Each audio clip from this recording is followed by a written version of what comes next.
This past year, I was given the opportunity to take AP Environmental Science for my senior year, but I never knew how much it would impact my view on this world and the consequences of our actions. Today, I look at the small things that us humans do that cause a detrimental impact on our planet. The small things like using a straw or driving a car. We don't see the big picture of the impacts because we seem to think that we don't do it a lot.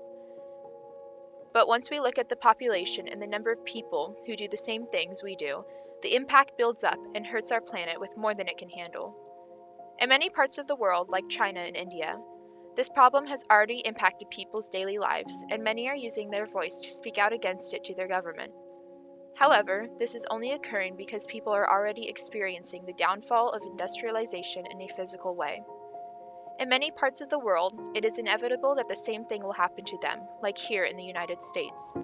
Through China's waste ban and our excess imports of petroleum, the matter here of climate change is only getting worse. The amount of air pollution and ocean pollution is increasing in high numbers, especially with an increasing population, and it's only a matter of time until the same thing that is happening to China and India happens to us. Unless we make a change now.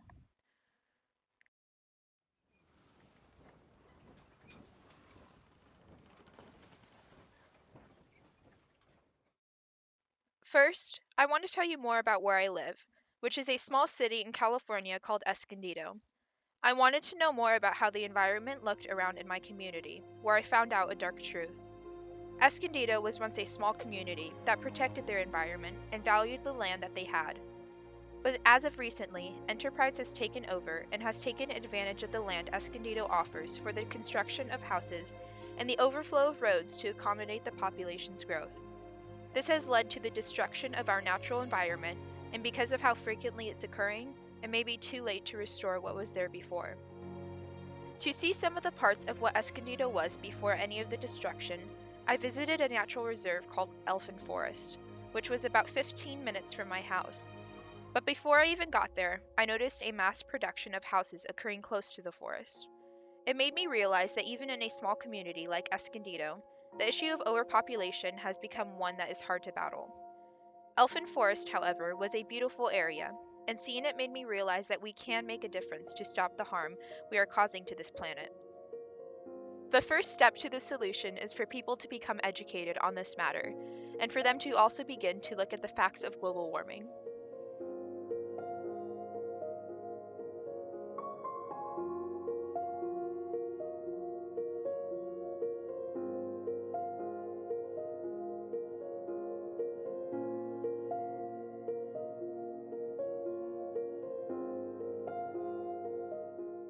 To save humanity, we must put our differences aside and become more cautious of what we consume.